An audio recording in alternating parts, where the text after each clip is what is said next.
Hi guys, and welcome back to the Tantrum podcast, or as today, videocast, as I finally managed to sync up my technology and get this working. Yes.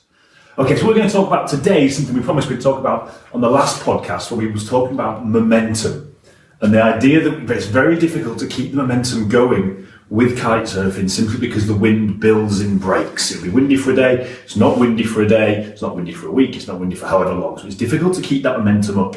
And last time we were talking a little bit about different things we can do to keep that momentum going even when there's no wind.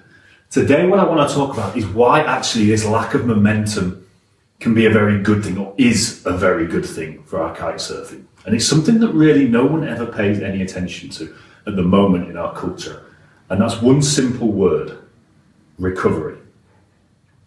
Now, what they're finding more and more is that the minimum effective dose, i.e. the least amount that you need to do of something to gain a noticeable result, is a hell of a lot less than what we presumed it was a few years ago. They're now talking about maybe doing 20 minutes of strength training a week is enough to see massive incremental gains over the course of 6 months. And what's more, if you start doing more than that, it actually reduces the improvements because your body's being overtrained. Now, this is just one example related to strength training, but they're finding the same thing with skills, with loads of other different parts as well of human learning, of human training, of human conditioning, basically.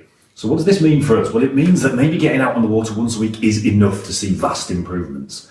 And there's no definitive study being done yet to show how much is perfect, what the minimum effective dose is for any of these things. And I imagine it's going to differ vastly across different people, different skill sets, different subgroups, depending on your fitness, your diet, things like this. But one thing is certain, is that rather than trying to train harder, most of us, i.e. 99.99999% of us, need to concentrate on recovering harder.